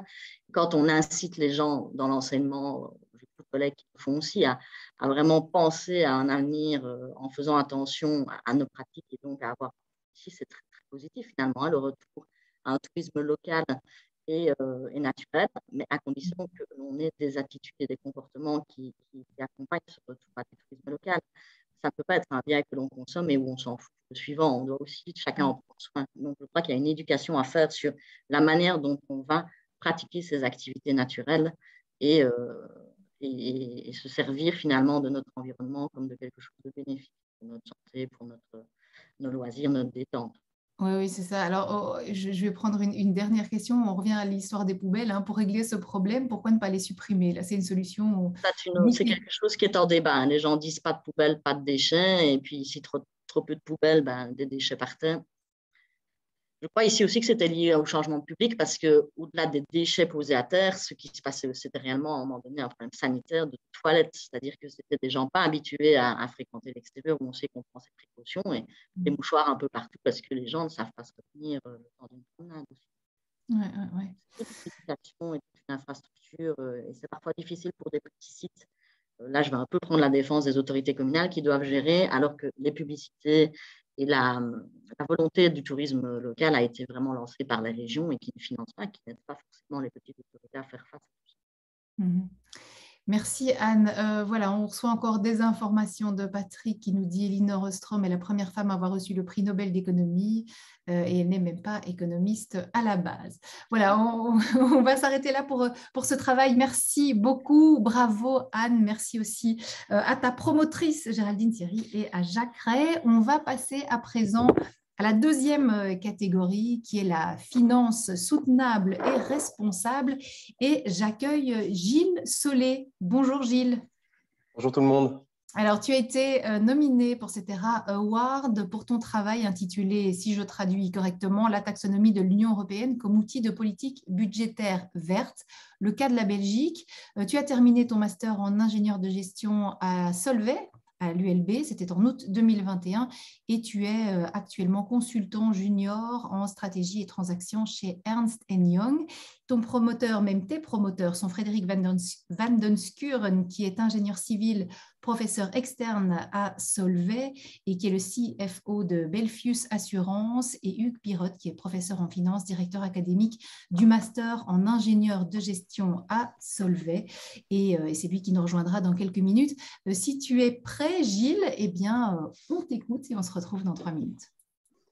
Bonjour à tous et merci beaucoup d'être là avec nous aujourd'hui. Donc l'année passée, dans le cadre de mon mémoire, je me suis intéressé à une régulation européenne qui s'appelle la taxonomie des produits financiers et à son potentiel comme outil de réforme fiscale verte. En quelques mots, la taxonomie, c'est un projet de la Commission européenne qui vise à définir clairement et une bonne fois pour toutes quelles activités peuvent ou ne peuvent pas être qualifiées de durables. Dans un premier temps, elle est appliquée sur le plan environnemental en prenant en compte 6 objectifs environnementaux. Le but premier de la taxonomie, c'est de mettre fin aux problèmes d'information sur le marché financier et aux politiques de certains acteurs financiers qui, pour faire gros, collent un autocollant durable ou vert simplement pour le vendre plus facilement à leurs clients. L'idée qu'on a eue avec Frédéric Van der Skuren, c'était de voir comment cette taxonomie pourrait être utilisée pour faciliter la transition vers une économie bas carbone. Pour ce faire, on s'est inspiré et appuyé sur l'école de pensée de l'économiste anglais Cecil Arthur Pigou, qui estime que l'intervention de l'État par le biais de la fiscalité est essentielle pour réduire les externalités négatives, et notamment celles sur l'environnement. Et on a donc essayé de comprendre comment et si cette taxonomie pourrait servir de socle à une nouvelle fiscalité plus verte, en prenant l'exemple de la Belgique. On a donc divisé l'économie belge en 5 segments en fonction des secteurs les plus importants dans la réduction des émissions de gaz à effet de serre. Donc, il y avait l'agriculture, les bâtiments, les transports, l'utilisation des sols et le secteur des forêts. Et enfin, une dernière catégorie qui reprend en fait les autres secteurs, ainsi que des segments plus transversaux, comme par exemple la recherche et développement ou le financement des entreprises. Après avoir analysé les différents régimes fiscaux de tous ces secteurs, on a proposé différentes pistes de réforme de la fiscalité. Il y en a certaines qui étaient très spécifiques. Donc, par exemple, je pense à la proposition qu'on a faite de réforme du régime fiscal appliqué au transport de marchandises et via une certaine forme d'uniformisation pour les 3 moyens de transport principaux en Belgique qui sont le ferroviaire, le routier et le fluvial. On a aussi fait des propositions et plutôt des pistes de réforme plus globales, comme une piste de réforme du précompte mobilier ou de l'impôt des sociétés. Les principales conclusions qu'on a pu tirer de ce mémoire sont les suivantes. Il est possible, et même souvent utile et intéressant, de se servir de cette taxonomie pour construire des mesures de fiscalité verte. Un de ses avantages principaux plutôt, et en fait que la taxonomie permet de prendre en compte d'autres enjeux environnementaux que simplement les émissions carbone. On pense par exemple à la biodiversité ou à l'économie circulaire, comme on a parlé tout à l'heure pendant la présentation d'Arnaud. Elle permet aussi de prendre en compte, c'est peut-être son second gros avantage, c'est que tous les secteurs ne sont pas égaux devant la réduction des émissions carbone et que certains ont des trajectoires qui vont prendre plus de temps. Donc par rapport à une taxe carbone aveugle ou au système d'échange des quotas d'émissions, qui, eux, risqueraient peut-être de pénaliser certains secteurs qui ont besoin de plus de temps et d'investissement pour pouvoir faire une transition vers une économie bas carbone. Et un de ses défauts principaux à ce stade, c'est qu'en tout cas pour faire de la fiscalité, c'est qu'elle ne permet pas de faire une gradation parmi les activités non durables. Soit on est durable, soit on ne l'est pas. Et on estime que pour l'instant, il y a entre 5 et 10% des activités économiques en Europe qui sont considérées comme durables selon la taxonomie. Ce point devrait cependant être corrigé puisqu'ils sont actuellement au niveau européen en train de travailler sur une taxonomie brune qui du coup pénaliserait les secteurs les plus polluants. Enfin, pas les secteurs, mais les acteurs les plus polluants. Et le mot de la fin de ce mémoire et de cette présentation, c'est un petit message d'urgence. Moi, je trouvais ça super intéressant de continuer à débattre pendant des heures, des jours, des mois, des années de quels outils économiques on peut mettre en place pour faciliter une transition vers une économie neutre bas carbone sans trop pénaliser d'autres indicateurs économiques comme le PIB ou d'autres indicateurs. Malheureusement, je pense qu'on n'a plus ce luxe et qu'il faut agir maintenant. Merci pour votre attention. Merci à toi, Gilles. On va donc accueillir Hugues Pirotte qui nous rejoint aujourd'hui. Hugues, est-ce que vous êtes avec nous? Oui, voilà. Ah voilà, formidable. Alors, en quoi est-ce que le mémoire de Gilles fait avancer la réflexion ou les pratiques dans son domaine de recherche? Surtout, moi, je pense que ce que propose Gilles, et je pense qu'il l'a ici bien dit, c'est que la fiscalité étant très présente dans les incitants en Belgique, on essaie de voir comment une taxonomie qui est utilisée dans le but d'éviter le greenwashing à la base peut être aussi utilisée dans le cas de la taxation, avec une vraie méthodologie et qui est basée sur la théorie du changement, c'est-à-dire plus sur les conditions de succès que sur le débat de savoir si ce que l'on imagine est pertinent ou l'est pas, sachant que les ramifications de la pertinence sont énormes, puisque rien qu'avec le débat sur le nucléaire versus le gaz, qui d'ailleurs est montré dans son mémoire, on voit bien que la question aussi est d'abord, avant tout ici, pour Gilles, de se focaliser sur qu'est-ce qui fait que dans les différents secteurs, on peut avoir des propositions soutenables et concrètes. Et donc, je pense que ça, c'est vraiment son apport. Et je trouve que c'est très intéressant de voir aussi comment on peut réussir à être cohérent en sachant qu'il y a quand même une grande complexité dans la compréhension de ce que ces taxonomies ou ces nouvelles règles permettent. Notamment, ce qui est intéressant, c'est de voir qu'on a beaucoup de débats sur les comportements, alors qu'au fait, la taxonomie s'attaque surtout à regarder tout ce qui est production. Et donc, quelque part, reste ouverte la question de comment faire en sorte que, in fine, on puisse avoir un impact sur le comportement des gens. Ici, on essaye de vraiment regarder ce que la taxonomie nous permet déjà pour aller de l'avant, comme dit Gilles, et de manière cohérente avec le reste, puisque le gros problème, ce seraient les arbitrages qui peuvent rester si on commence à utiliser différents cadres d'analyse à chaque fois. Merci beaucoup à vous, Hugues Pirotte. Voilà, comme ça, on peut vous libérer. Je sais que vous étiez un petit peu pressé ce matin. Je vais demander à présent au président du jury en finances soutenables et responsable de nous rejoindre. C'est John Van Weinsberg. Bonjour. Bonjour. Voilà, alors vous êtes le directeur général de la coopérative Hefboom, qui est Oui. un intermédiaire entre les investisseurs, des particuliers, mais aussi des organisations, et les initiatives professionnelles de l'économie sociale et durable en Flandre et en région bruxelloise. Alors n'hésitez pas à allumer votre caméra, ce sera chouette si on vous voit. Oui. Voilà, alors... Voilà, super, c'est plus gai de vous voir. Quelle a été la position du jury par rapport au travail de Gilles? Donc, tout d'abord, nos félicitations à Gilles. Un travail important, pertinent, dans le sens que le jury a beaucoup apprécié le fait que c'est un sujet hyper actuel. Hein, on l'a déjà mentionné, je l'ai entendu avec le mémoire de M. Van der Kam aussi. La discussion concernant le gaz, le nucléaire, donc hyper actuel, mais pas seulement ça, on a aussi apprécié le fait que M.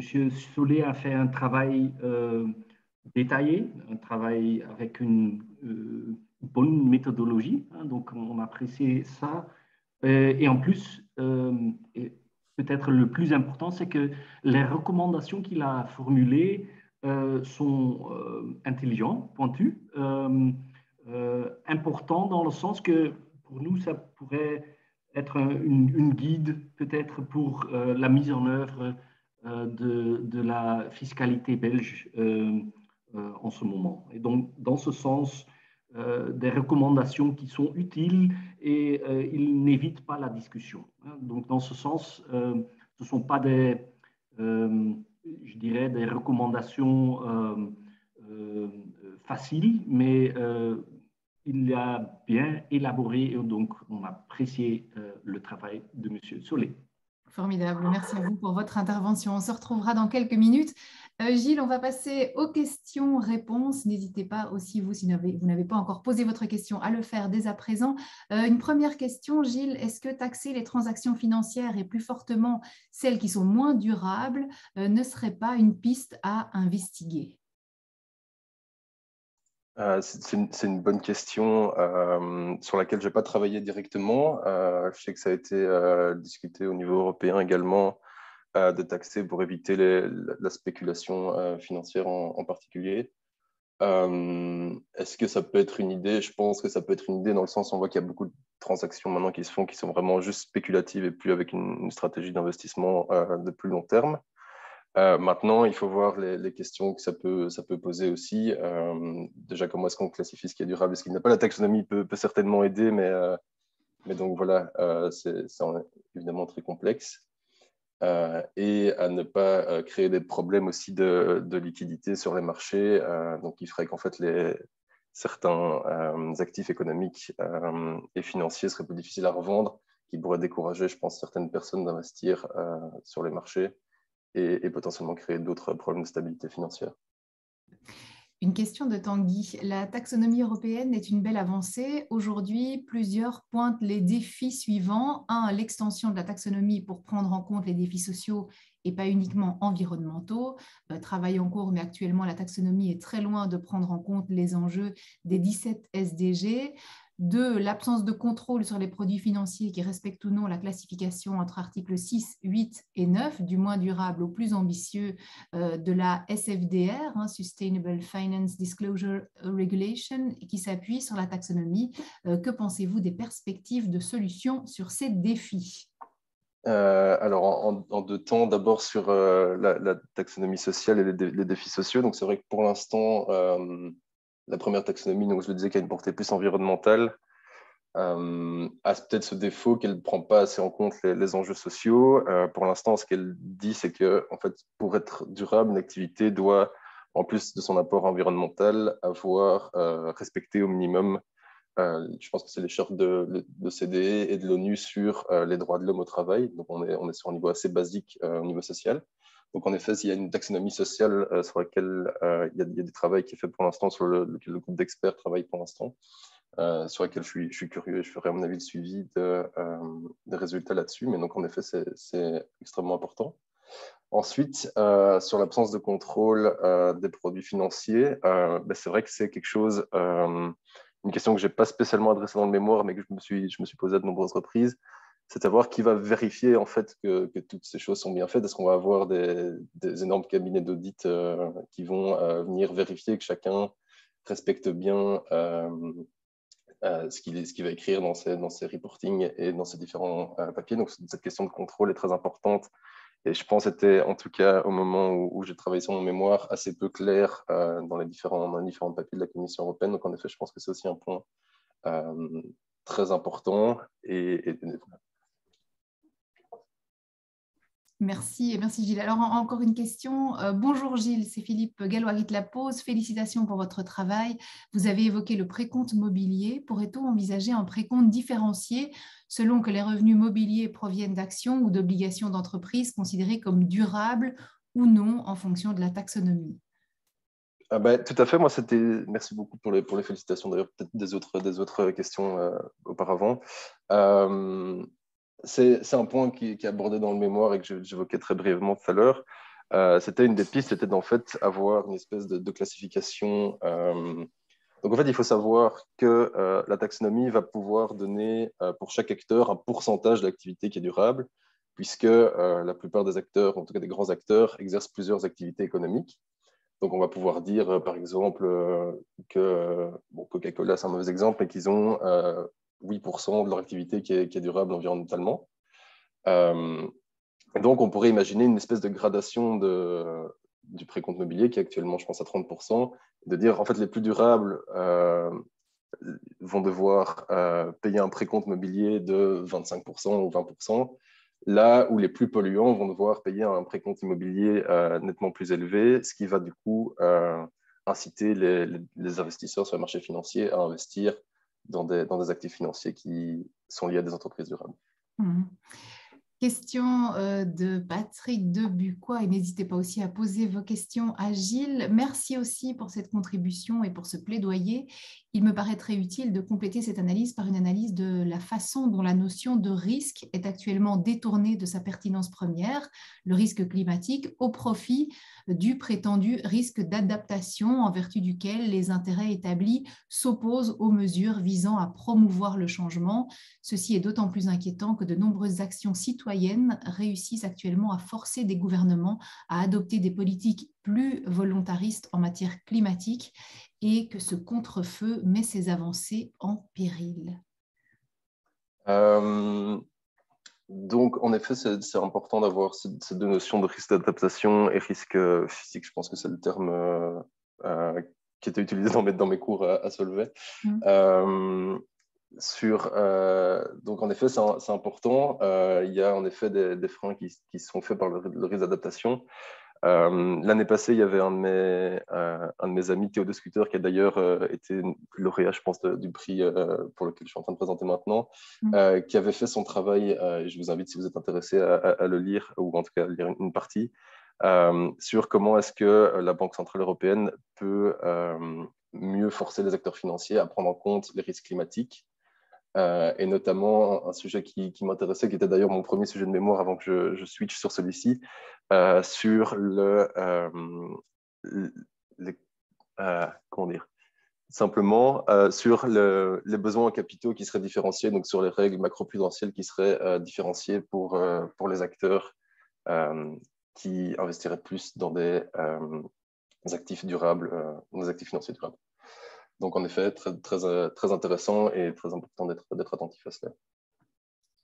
N'hésitez pas à poser encore vos questions à Gilles. Moi, j'ai envie de revenir sur l'aventure des ERA Awards en particulier. Gilles, qu'est-ce que ça t'a apporté d'y participer? Et est-ce que tu as été incité à présenter ton mémoire justement parce que les amis l'avaient fait précédemment? Ce que ça m'a apporté, je pense que ça m'a forcé aussi à voir d'autres aspects du mémoire que même en rédigeant, je n'avais pas spécialement pensé à voir, notamment sur les aspects plus participatifs et sur la portée en fait, et l'intérêt du mémoire après l'avoir écrit et avoir obtenu ma note à mon mémoire et mes crédits pour mon mémoire, de voir en fait quel apport ce mémoire pouvait avoir à l'extérieur. Est-ce que Théo m'a... en fait, j'avais déjà entendu parler du prix même avant que Théo le gagne. Est-ce que ça m'a incité à le faire, d'autant plus que lui l'avait fait certainement. Mais donc voilà, très chouette. Et voilà. Ça t'a permis d'approfondir ton sujet, si je t'entends bien. On va prendre une dernière question ici. Bonjour, félicitations pour votre travail. Avez-vous été confronté à une limite au niveau de la collecte de données dans les différents secteurs? Est-ce qu'on arrive à avoir des données pour les SME? N'est-ce pas aussi une limite de la taxonomie? C'est certainement une des limites pour l'instant, en tout cas comme outil de régulation, notamment de la fiscalité, puisque on parlait tout à l'heure du précompte mobilier qui serait modulé entre 20 et 40%, par exemple. Ça voudrait dire que les petites entreprises qui ne doivent pas publier actuellement sur la taxonomie, parce que c'est seulement pour les grandes entreprises.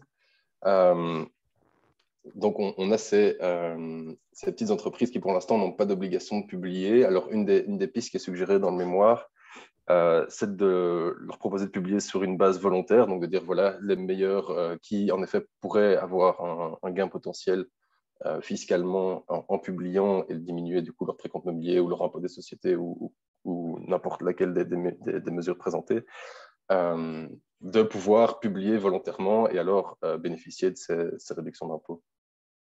Merci Gilles, et c'est ce que nous dit aussi Benoît de Rennes, juste bravo Gilles, le temps manque et merci à toi, merci aussi à Hugues.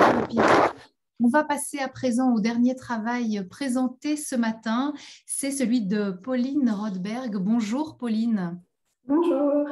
Alors, bonjour, tu es la lauréate de Cetera Award en finances soutenables et responsables pour ton mémoire qui s'intitule « Quels sont les freins à l'implémentation du modèle CARE dans la comptabilité des entreprises ?»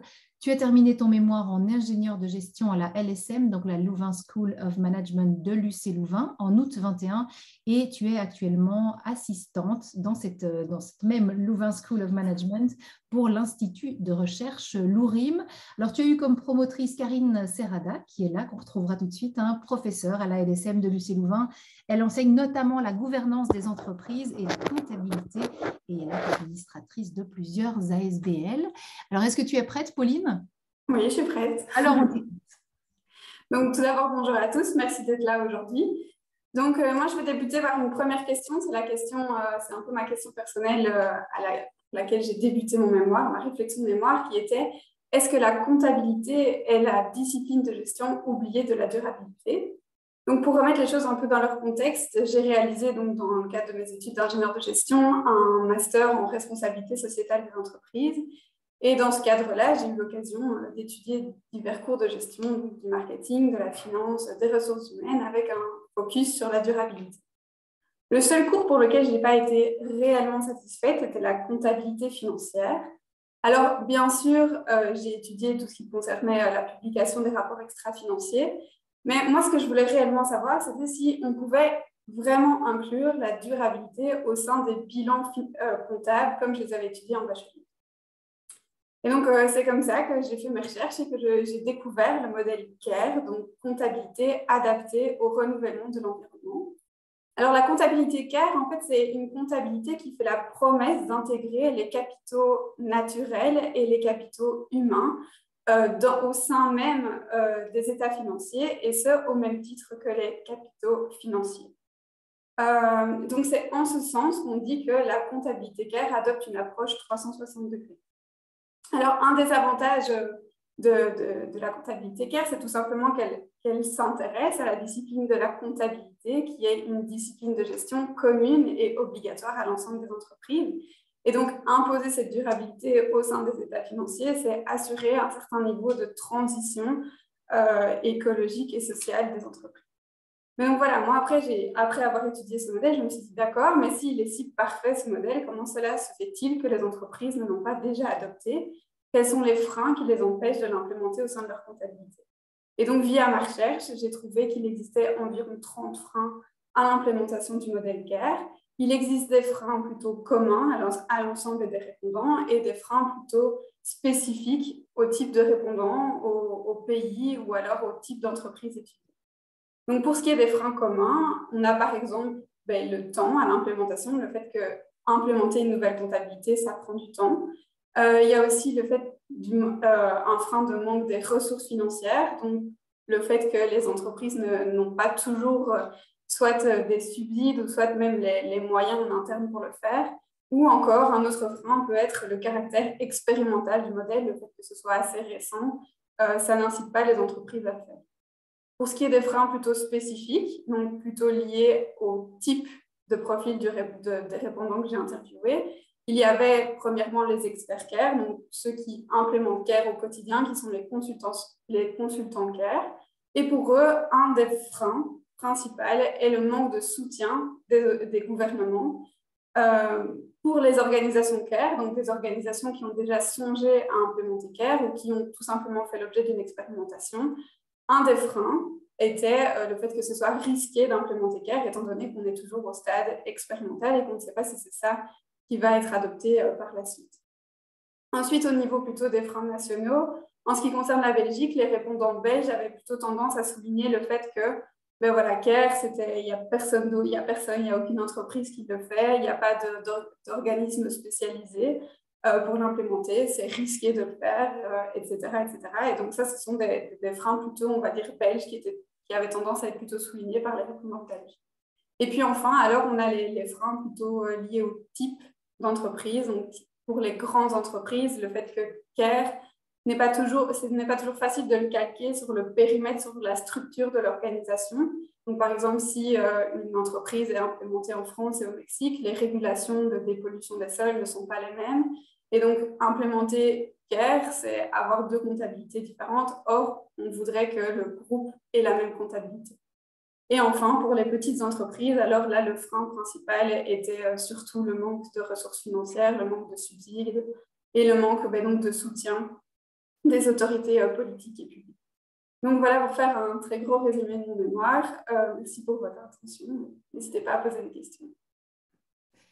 Merci. Ben, écoute, tu m'ôtes les mots de la bouche. Dans quelques minutes, évidemment, on passera aux questions-réponses. En attendant, on va accueillir ta promotrice, Karine Serrada. Bonjour, Karine. Bonjour, j'espère qu'on me voit et qu'on m'entend. Oui, on vous voit et on vous entend. Alors, quel a été l'apport scientifique et sociétal du mémoire de Pauline? Alors, le mémoire de Pauline s'inscrit dans un courant de recherche, en fait, qui est la comptabilité multicapitaux, et donc elle a vraiment apporté une pierre à ce courant-là. Donc, l'idée, c'est comment réformer un outil essentiel qui est au cœur de l'économie capitaliste, qui est évidemment la comptabilité financière, et donc comment intégrer finalement le capital humain et environnemental comme on intègre le capital financier et le capital physique. Donc, en fait, jusqu'à aujourd'hui, les entreprises, il y en a qui ont construit une comptabilité environnementale avec un compte de résultat qui va reprendre le coût environnemental. Et dans les bilans actuels, le capital humain est aussi repris comme une charge. C'est une charge, ce sont les salaires qui sont repris comme une charge. Donc, on n'est vraiment que dans des coûts. Et l'avantage du modèle qu'a étudié Pauline, je reviendrai au frein, qui est quand même l'idée essentielle de son mémoire, c'est qu'on ne va pas vraiment considérer ça, on va pas considérer ça comme un coût, mais vraiment comme un capital. Donc, il y a le capital financier, on va ajouter le capital humain et environnemental qu'il va falloir préserver. Et donc, à partir du moment où c'est intégré dans le bilan, et où on se pose la question du maintien de ce capital-là, eh bien, ça va apparaître aussi comme une charge, à l'instar du capital physique. Donc voilà, ça va aussi avoir une répercussion sur les coûts. Donc ça a des répercussions multiples et on peut juste, un petit exemple, c'est bien si ça aura, dans les prises de décision, les 3 capitaux sont considérés à égalité dans le bilan, donc 3 acteurs. Mais aussi au niveau des prix, si effectivement c'est repris dans les charges le maintien de ces capitaux-là, on va avoir des prix qui soient plus écologiques et plus humains. Donc, il y a vraiment, ça porte à des réflexions qui sont très larges. Il y a beaucoup à discuter là-dessus. Et notamment, un des freins que Pauline a constaté, donc ce qui est intéressant dans le travail de Pauline, c'est et elle l'a dit, et c'est chouette parce que ça vient vraiment d'elle, c'est mais pourquoi est-ce que si c'est si génial, pourquoi ce n'est pas utilisé? Et donc, il y a plusieurs freins. Et un des freins, on a bien vu, c'est quand même la difficulté du calcul du capital environnemental et social. Donc, voilà, elle remet l'accent sur, voilà, dans la recherche, on doit continuer parce qu'il faut qu'on arrive à donner aux entreprises un outil qui soit efficace et qui soit un autre de ces freins et qui soit le même pour toutes les entreprises. Donc, il faut qu'il y ait des structures pas que belges, j'espère au moins européennes, qui donnent des bases pour les entreprises. Donc, le jury, ce qu'il a apprécié, c'est la pertinence du choix de Pauline. Elle a expliqué cette démarche personnelle. Et voilà, on a beaucoup apprécié. Pourquoi? Parce que c'est effectivement voir quel est le rôle que la comptabilité peut jouer au service du développement durable des entreprises. Évidemment, la qualité de son analyse, elle a fait une analyse qualitative, donc elle a vraiment essayé de comprendre, donc elle aurait pu faire une quantitative, envoyer, mais elle a vraiment, ça fait partie de son ADN, elle voulait vraiment comprendre les freins au sein des entreprises. Et donc, moi, je tiens vraiment à la féliciter pour tout le travail qu'elle a accompli, pour ce qu'elle a mis de sa personne là-dedans. Et la preuve, c'est que j'ai tout fait pour qu'on la garde. Donc, j'ai proposé de rester, de devenir assistante à la LSM et on est très heureux de la voir. Et donc, elle va poursuivre une thèse dans le domaine qui a bien besoin d'être développée, qui a commencé, mais il y a encore beaucoup à faire. Donc, elle a vraiment, je pense, contribué à mettre une pierre dans l'édifice et elle va continuer. Donc déjà, rien que pour ça, je trouve que c'était très utile, ce mémoire. Voilà, merci. Merci à vous, Karine Serrada, promotrice de ce mémoire. Je donne à présent la parole au président de ce jury en finances soutenables et responsables, John Van Weinsberg. Alors, Karine Serrada a un petit peu évoqué l'avis du jury, mais je vous laisse compléter peut-être. Je ne peux même pas mieux l'expliquer que Mme Serrada, dans le sens que, en fait, le jury était unanime, je peux dire. On a apprécié ce mémoire qui démontre une intelligence qui est clairement apparent, on a entendu, dans le fait que le travail était un travail de qualité, détaillé, bonne méthodologie, bon choix de sujet aussi, hein, donc un choix pertinent dans le sens que non uniquement le réforme du système de comptabilité est important, un impact systémique dans le sens que ça peut avoir un impact sur le processus de décision des entreprises. Et le choix du modèle CARE, on pense, n'était pas par hasard, dans le sens que c'est un modèle intégratif, un modèle qui englobe tout, en fait. Et dans ce sens, qui était intelligent et important aussi dans le travail qui a été fait, c'est d'expliquer quels étaient les freins. Hein. Donc, la manière dont elle a expliqué les différents freins était très détaillé, très compréhensif, on peut le dire, c'est un mot anglais, je pense, complet. Ça, on a apprécié, mais aussi le fait qu'elle n'a pas coupé, je dirais, ou n'a pas fait des raccourcis, dans le sens que tout était bien expliqué, chaque élément était clair. Donc, ça, on a beaucoup apprécié. En plus, je pense aussi qu'elle a mis, comment dirais-je, ses propres idées sans être trop subjectif, hein, parce qu'elle a utilisé les avis, les interviews des experts, des utilisateurs. Et donc, dans ce sens, on a beaucoup apprécié le travail et donc félicitations de notre part. Merci à vous, John Van Weinsberg. On va passer aux questions-réponses, Pauline. Une première question qui nous est arrivée. On nous demande quelles sont les unités comptables pour justement compter ce capital environnemental et humain. Mais en fait, les unités comptables, c'est tout simplement c'est l'euro, enfin, c'est l'unité monétaire. Alors, c'est vrai qu'il y a un avantage que je n'ai pas dit à ce modèle CARE, c'est que donc, c'est toujours délicat de mettre un prix, évidemment, sur ces capitaux humains et naturels. Mais ici, l'idée, c'est vraiment donc pour prendre un exemple un peu plus concret, imaginons qu'on a une exploitation agricole et que cette exploitation agricole pollue la rivière alentour par un excès de nitrate, imaginons. Et ben, en fait, on ne va pas mettre un prix à ce capital environnemental, ce capital rivière qui a été dégradé. On va plutôt mettre un prix aux actions qu'il est nécessaire de faire pour dépolluer cette rivière.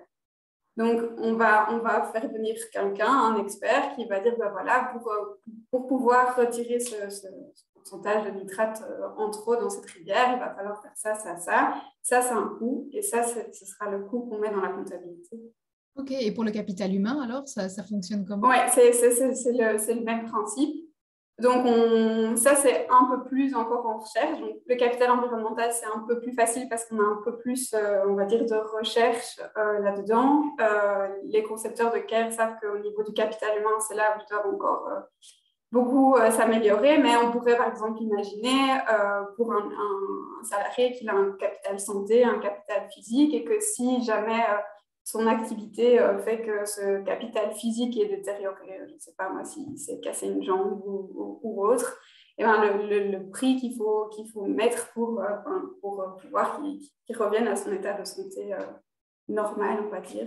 Ça, de nouveau, c'est des choses à mettre dans la comptabilité. Après, on sent que c'est quelque chose qui est encore un peu bancal, peut-être. Enfin, il y a certaines limites, il faut faire attention.